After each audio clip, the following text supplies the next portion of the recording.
In the previous episode, my intrigue worked perfectly. The twins were caught in a trap where they were given to their parents for torment. That's it. One could think that I won, and I could start celebrating my victory. Hi, everybody.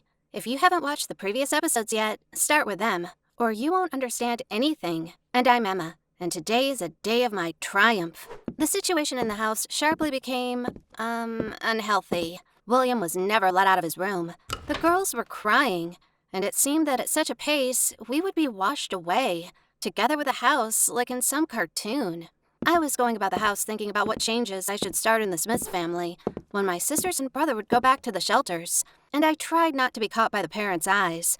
They had very dark faces. Dad didn't even pop in his studio once in the evening, and I had never seen anything like that in the 6 months that I lived in their house. At lunch, where all the guilty were brought to our parents, it got even worse. Silent, sad, and dark faces, sluggish knocking of forks against plates. But my mother kept the theatrical pause, and only when it became clear that no one would eat anything on that day, she got up and took the word. Using strict and harsh terms, she explained to all the children their position in our house. She reminded that the house, the good things and parental love, were things that couldn't be achieved by disgusting faults. And in the end, she said that William, Daniela, and Chloe were leaving for boarding school tonight, and that was a final blow. Not forever, however, just for a couple of weeks, to remember what gratitude and good behavior was. Well, and then she ordered them to pack up their things, of course. However, she forbid them to take really valuable things with them, and that was logical. By the way, for even some decent clothes could be taken away from them the first 5 minutes, and it was only about the clothes. The girls sobbed again, and William did as well. I was even wondering, where did they get so much water from? But being a good sister, besides, my parents obviously expected this from me, I started comforting them all. We hid in the girls' room, all 4 of us. I stroked their shoulders for a long time, and said that the parents would come to their senses and would definitely take them back, even William. And then I helped to pack up their things, trying not to give away how much I wanted to smile. It constantly seemed to me that now, 1 more second should pass, and they would get the picture. It couldn't be that neither William nor his sisters would have noticed who was behind all their problems.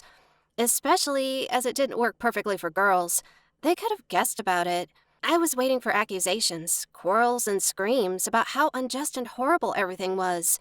At least some reaction to what was happening, except endless tears and big calf eyes. But it seemed that in our family, the desire to resist the circumstances, as well as the brains, were solely my features. It's weird to think that way about foster children, right? Well, I calmed everyone down, and worked as a nanny for everyone. Even for the sake of appearance, I talked to my mother, so that she could soften the punishment for the girls. I didn't ask for William out of principle, and only sometimes my desire to be happy became too unbearable. Then I ran to my room and laughed in my pillow there. But still, why didn't they resist? Why didn't they hate me, at least just for being punished, and for the fact that I was staying at home? It was completely incomprehensible to me. I even asked the girls on purpose if they were angry with me, and I received only a mute question in response. Like, why should they be angry? As a joke, I offered to take revenge on the Smiths for not knowing how to raise children at all. I offered to just run away from home before a taxi arrives, and then let the parents prove to social services that they wanted the best. Suddenly the girls supported my idiotic plan. No, I mean it. They were even glad that there was no need to pack things up, and then they specified whether I could pull them out through the window where I regularly climbed myself. I had to urgently take my words back and insist on the fact that I was just kidding. Like, tee-hee, my humor was so weird, you know? Otherwise, they would really get out of the house. With their lame logic, they could do it. And I still needed the Smiths myself, preferably happy, well off, and with a good reputation. And then my mother came into the room pretending not to see me at all. What was the punishment if the twins could have all kinds of visitors?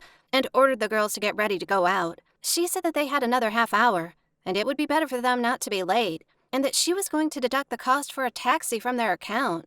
She said in such an official and strict way that everything inside me turned upside down. And don't even ask about the girls. They rushed to our mother and begged not to give them away.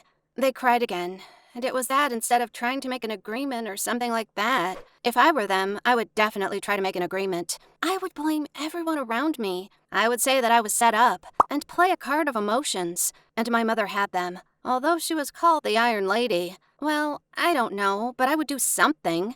Maybe I would even use blackmail. Why not? During the time I lived in that house, I had accumulated a great amount of dirt on my family. But these were my thoughts. And the twins always differed in that they went the hardest way. While Chloe and Danny were giving my mother a farewell concert on her nerves, I quietly went to my room before I could get into trouble. And being alone already, and having made sure that no one would come in, I indulged in joy and dreams. I imagined how the whole house would be at my disposal. Parents would certainly increase my allowance, buy me a lot of beautiful things, and we would definitely go to the sea on vacation. Yes, and no boring sisters would ruin my vacation. Then I danced a little to the music in my headphones. And then I got a strange feeling. Things had been packed. Suitcases were downstairs waiting for their time. Everything was fine. I had a couple of hours to wait until a taxi got there to take William, Danny, and Chloe away from me. So why was I not glad? I expected to enjoy every minute. Every sobbing of the twins and the cry of William.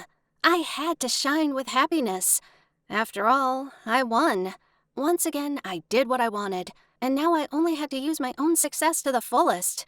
But I wasn't happy, for some reason. Something was gnawing at my heart, and it got worse and worse.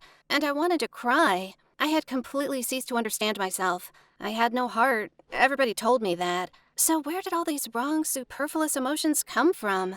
To say goodbye, I went to the girls' room to, I don't know, maybe make sure that they were doing well? Well, as far as it was possible in their situation.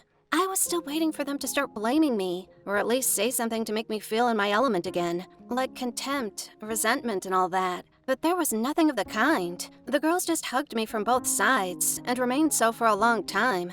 And because of this simple and such a warm gesture, I had been almost eaten by remorse, and I understood for the first time in my life what mental pain was like. I gave them gifts, which I had prepared especially for that day. Actually, it was an extra reason to make fun of them. I mean the album with our joint photos. Somewhere there were 3 of us. William flashed in some places, and there was a large family photo in the center. Parents were in the center, Mom was smiling, and Dad was holding her hand. And we all were on the sides, looking into the cameras and trying not to mug faces. And in the background, an old apple tree was quietly dropping flowers. I wanted to hurt them. I wanted to remind them what they lost. But suddenly, even for me, the meaning of the gift changed. As if my subconscious broke out once again and shouted that it would miss them. And they had seemed to have understood everything correctly. And I saw my personal hell with my own eyes. I couldn't let them go. I just couldn't. Without logic, without reason, without everything that seemed important to me before. It was me who had to leave, not them. Me, as the most important evil in our home. I hid behind my armor of insensitivity before only because nobody ever loved me. I just didn't know what it was. How could I know what it was? Shelter children don't even know words like that. And only now, after all these stories with sisters, with Harry, with parents, who were really good people, I realized it. All this time, I wasn't the smartest person. I was just looking for love. An ordinary lost child who was not told in time that everything would be fine. Sounds trite? Well, let it be. This is my life. If I want a little vanilla banality, so be it. And I decided that I had to fix everything. Right now. I had to go and confess to my mother that it was all my fault. And the girls and William were just victims of evil and insidious me. And let it be what it would be.